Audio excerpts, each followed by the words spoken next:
मागील भागामध्ये आपण Newton's universal law of gravitation बद्दल माहिती घेतली होती. थेअरी ऑफ युनिव्हर्सल ग्रॅव्हिटी नुसार सांगायचं जर म्हटलं म्हणजे न्यूटनने या लॉ मध्ये काय सांगितलेलं आहे पहा.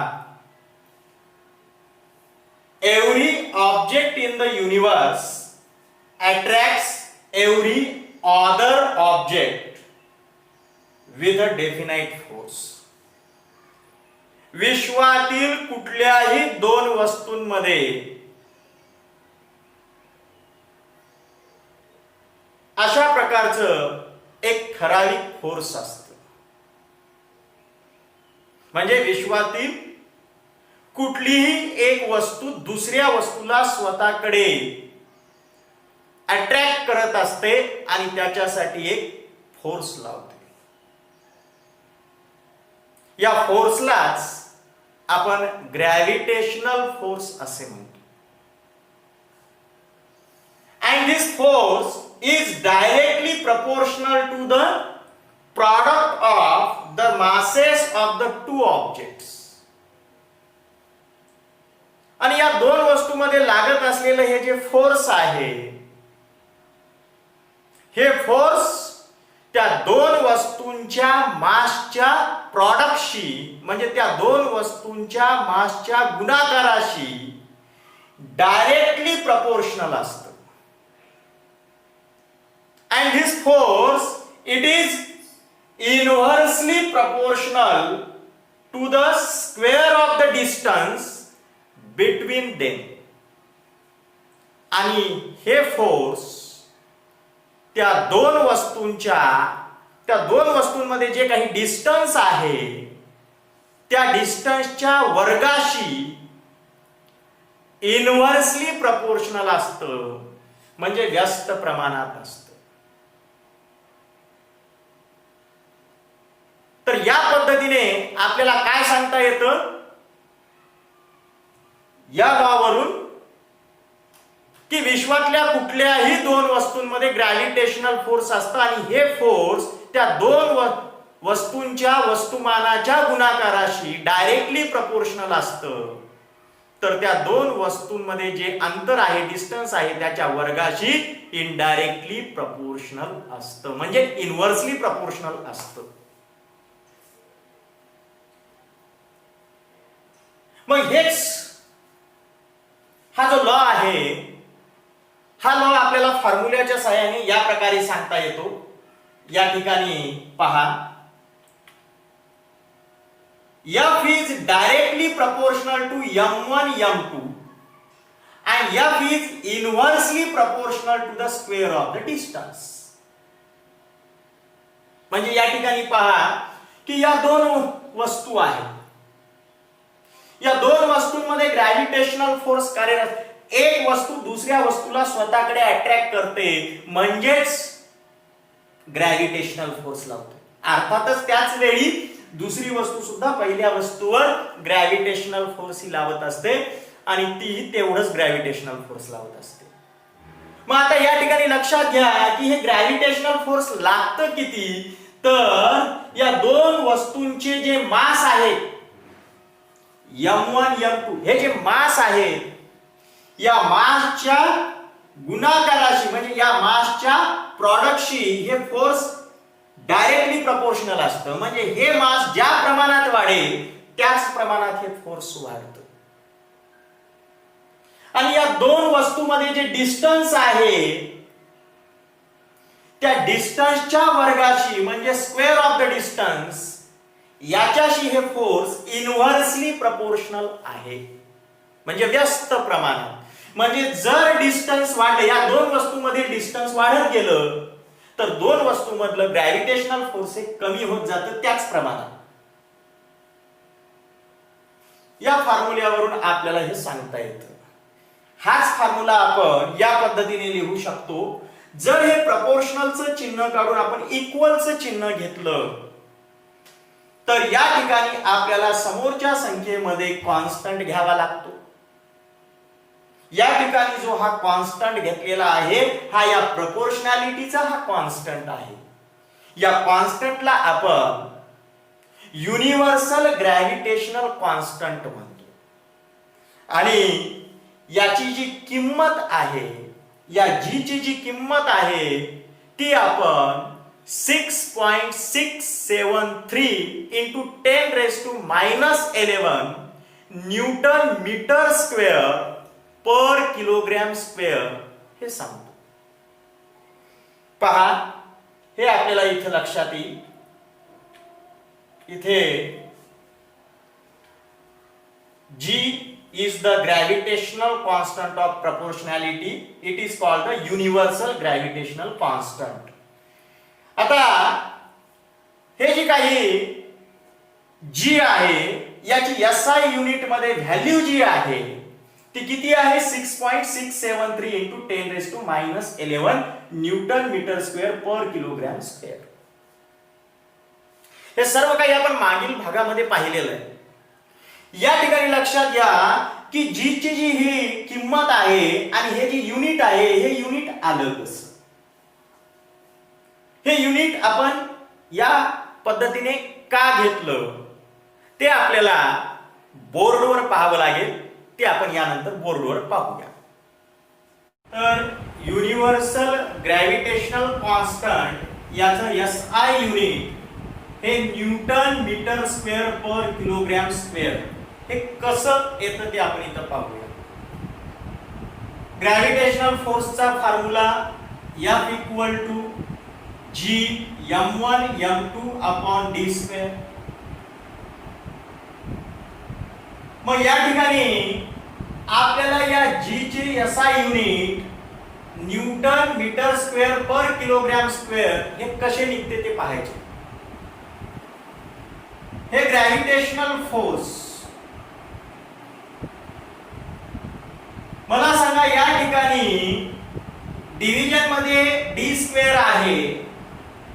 हे जर आपण राईट साइड कडून लेफ्ट साइड कडे आणलं तर हा भागाकारातला d स्क्वेअर इकडे गुणाकारात म्हणजे न्यूमरेटर मध्ये जातो, मल्टिप्लिकेशन मध्ये या f सोबत f into d स्क्वेअर. आता समोर काय राहिलं? G m1 m2 m1 m2 म्हणजेच m1 into m2 m1 गुणिले m2 आणि हे G या m1 m2 सोबत सुद्धा मल्टिप्लिकेशन मध्ये. म्हणजे काय मिळालं आपल्याला? f into d square is equal to G into m1 into m2. मग आता या ठिकाणी पहा हे फोर्स इनटू हे डिस्टन्स स्क्वेअर. आता इथे जे गुणाकारात m1 m2 आहे या G सोबत हे इकडे कशात येते? भागाकारामध्ये. म्हणजे हे मल्टिप्लिकेशन मध्ये इथं डिव्हिजन मध्ये जाते म्हणजे m1 into m2 बरोबर काय राहिलं? G.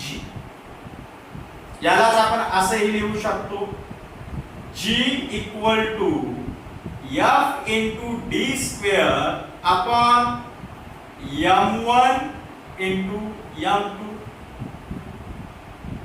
पण आता या ठिकाणी लक्षात घ्या फोर्स आपण SI युनिट मध्ये न्यूटन मध्ये मोजतो, डिस्टन्स आपण मीटर मध्ये मोजतो, डिस्टन्स स्क्वेअर म्हणजे मीटर स्क्वेअर अपॉन हे मास आहे, मास आपण SI युनिट मध्ये किलोग्रॅम मध्ये मोजतो इनटू हे सुद्धा मास आहे म्हणजे हे पण आपण किलोग्रॅम मध्ये मोजतो. मग काय झालं इथं पहा, इथे लिहितो मी G equal to newton into metre square म्हणजे newton metre square upon kilogram into kilogram म्हणजे किलोग्रॅम स्क्वेअर.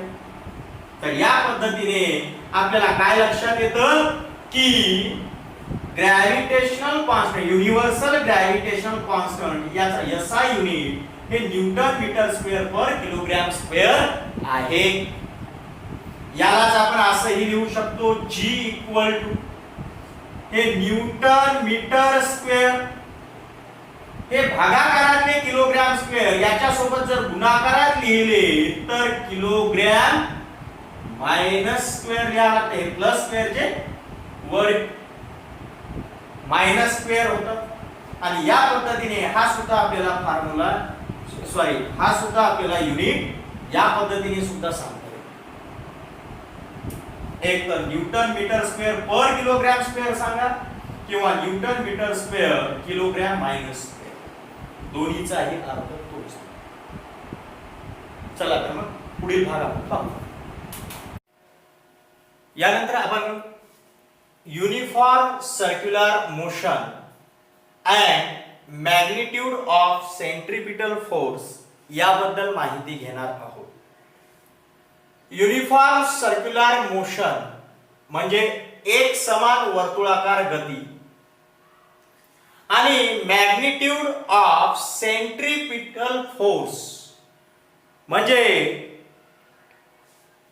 सेंट्रिपिटल फोर्सचे परिमाण, याची किंमत, याची व्हॅल्यू आपल्याला इथं पाहायची. म्हणजे सेंट्रिपिटल फोर्स याचं मॅग्निट्यूड हे आपल्याला इथं काढायचंय. त्याच्यासाठी आपल्याला सुरुवातीला युनिफॉर्म सर्क्युलर मोशन हे लक्षात घ्यावं लागेल. आपण याबद्दलची माहिती पूर्वी पाहिलेलीच आहे. या ठिकाणी लक्षात घ्या की ही एक वस्तू आहे आणि ही वस्तू गोलाकार फिरत आहे, म्हणजे वर्तुळाकार फिरत आहे आणि तिची स्पीड कशी आहे? कॉन्स्टंट आहे. आता मला सांगा की ही स्पीड जर कॉन्स्टंट ठेवायची असेल तर या वर्तुळाकार फिरणाऱ्या वस्तूवर म्हणजे या सर्क्युलर मोशन मध्ये असलेल्या या वस्तूवर सतत फोर्स लागलं पाहिजे, कॉन्स्टंट फोर्स त्याच्यावर असलं पाहिजे. त्यामुळे हे कॉन्स्टंट स्पीड मध्ये फिरेल. पण आता या सर्कलच्या सेंटर मधून या वस्तूवर फोर्स आपण लावत आहोत, त्यामुळे ही वस्तू कॉन्स्टंट स्पीडने फिरत आहे. आपण कॉन्स्टंट त्याच्यावर फोर्स लावत आहोत.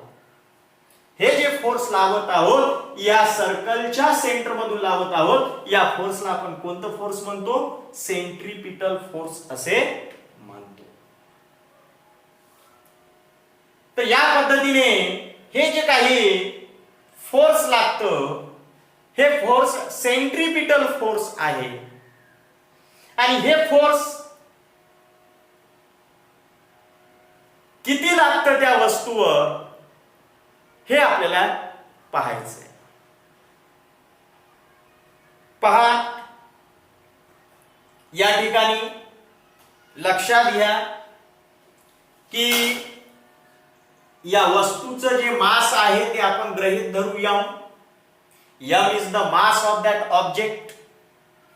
त्यानंतर ही वस्तू या सर्क्युलर मोशन मध्ये आहे, म्हणजे या वर्तुळावरून फिरत आहे किंवा या ऑर्बिट मधून ती फिरत आहे, सर्क्युलर फिरत आहे आणि तिची स्पीड कॉन्स्टंट आहे. स्पीड जरी कॉन्स्टंट असली तरी व्हेलॉसिटी सतत चेंज होत आहे, कारण व्हेलॉसिटी ही स्पीड आणि डायरेक्शनवर डिपेंड असते. स्पीड बदलली तर व्हेलॉसिटी बदलते आणि डायरेक्शन बदललं, गतिमान वस्तूचं डायरेक्शन बदललं तरी व्हेलॉसिटी बदलते. मग या ठिकाणी लक्षात घ्या की सतत या वस्तूचं डायरेक्शन चेंज होत आहे. या ठिकाणी ही वस्तू या डायरेक्शनने, पण याच ठिकाणी ही वस्तू या डायरेक्शन, म्हणजे सतत प्रत्येक पॉइंटवर या वस्तूचं डायरेक्शन चेंज होत आहे. म्हणजे या वस्तूची व्हेलॉसिटी जी आहे ती सतत चेंज होत आहे. म्हणजे ही वस्तू जी काही आहे हिची व्हेलॉसिटी सतत चेंज होत आहे.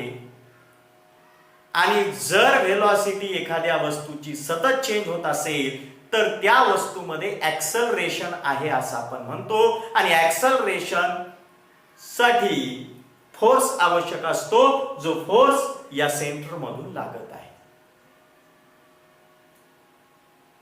मग इथे लक्षात घ्या की या वस्तूचं मास आहे m, या वस्तूची स्पीड आहे v, आणि या वस्तूचं सेंटर पासून डिस्टन्स आहे r, म्हणजे रेडियस, त्या सर्कलचं रेडियस जे काही आहे तेच त्या वस्तूचं सेंटर मधून डिस्टन्स आहे, त्याला आपण r असं गृहीत धरू.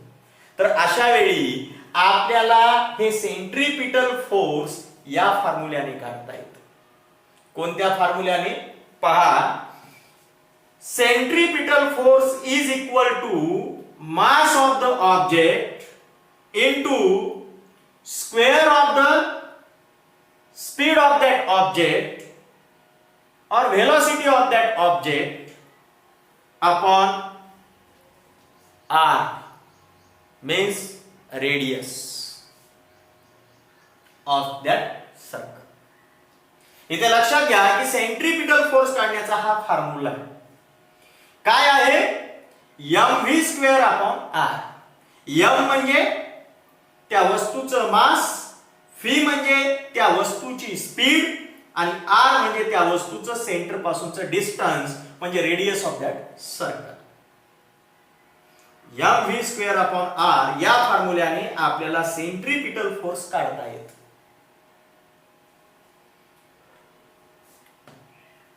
आता इथे लक्षात घ्या, त्या वस्तूच्या ऐवजी आपण या ठिकाणी प्लॅनेट गृहीत धरू आणि सेंटरला आपण सन आहे असं गृहीत धरू. आपली पृथ्वी सन भोवती सर्क्युलर मोशन मध्ये आहे आणि तिची स्पीड कॉन्स्टंट आहे. म्हणजे सरळच आहे की आपली अर्थ जी आहे ही युनिफॉर्म सर्क्युलर मोशन मध्ये आहे. मग आता युनिफॉर्म सर्क्युलर मोशन मध्ये आहे म्हणजे आपल्या अर्थची सतत डायरेक्शन चेंज होत आहे, म्हणजे व्हेलॉसिटी चेंज होत आहे. आणि व्हेलॉसिटी चेंज होत असेल तर त्या ठिकाणी व्हेलॉसिटी चेंज होण्यासाठी सतत व्हेलॉसिटी चेंज होत आहे आणि त्याच्यासाठी या सनला या अर्थवर फोर्स लावावा लागतो. मागच्या उदाहरणामध्ये आपण एक स्टोन घेतला होता आणि सेंटर मधून आपण फोर्स लावत होतो. या उदाहरणामध्ये त्या स्टोनच्या ऐवजी अर्थ गृहीत धरा आणि आपण जो फोर्स लावत होतो त्या ठिकाणी सन आहे असं गृहीत धरा. सन या अर्थवर फोर्स लावत आहे, सन या अर्थवर सेंट्रीपिटल फोर्स लावत आहे. मग हे फोर्स किती लागतंय आपण त्याच फॉर्म्युल्याने काढू शकतो. कोणी आहे? Centripetal force is equal to mv square upon r.